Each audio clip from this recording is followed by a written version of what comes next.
I thought Kohberger wanted the show. I thought he wanted the trial. I thought he wanted the fame, the attention. I thought that was part of his motive going into this. And that's one of the things that really shocks me is that this creep is so afraid of dying potentially, which may or may not have even happened, that he gave up that to be this spectacle. And now he's just going to kind of fade away. I think you raise a good point, but I think he just wasn't afraid of dying. I just think it was more than facing the firing squad.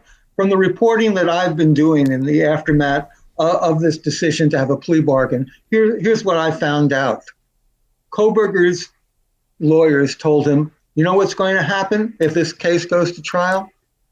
Your mother is going to have to go on the stand. And at 6 o'clock in the morning, after the murders, just 2 hours or 3 hours afterwards, he made an hour call to her. What was said on that call? Did he imply anything about the murders? She was going to have to discuss that on the stand, under oath, under cross-examination by the state. Also, as I write in my book, I describe in great detail the trip that Kohberger takes across country with his father as he leaves Washington State University for Christmas break just about 3 weeks after the murders. And they're sitting shoulder to shoulder in a white Hyundai Elantra. The whole world is looking for a white Hyundai Elantra.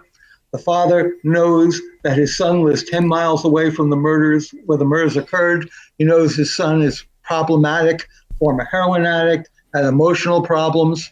And he was so concerned enough about his son to come out there to see him and make this cross-country trip. And during the course of this journey, the father must have had some inclination that something was wrong. Was he able to confront it? Was he able to deal with the fact that perhaps my son is a monster? Or was he able to just push it to the back of his mind?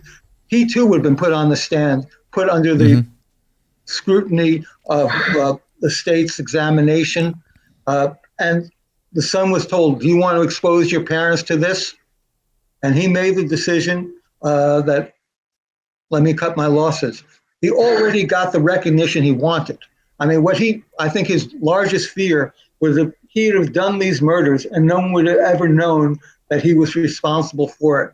I think he wanted the world to see the monster he became, that he found the will to commit this sort of horrible act in his logic, that he somehow could do this. His twisted logic, right. And now, yes, very much so. And now the state, out of their pragmatic logic, has agreed to say, okay, we'll cut a deal with you. You know, the ironic thing is he's clearly a monster.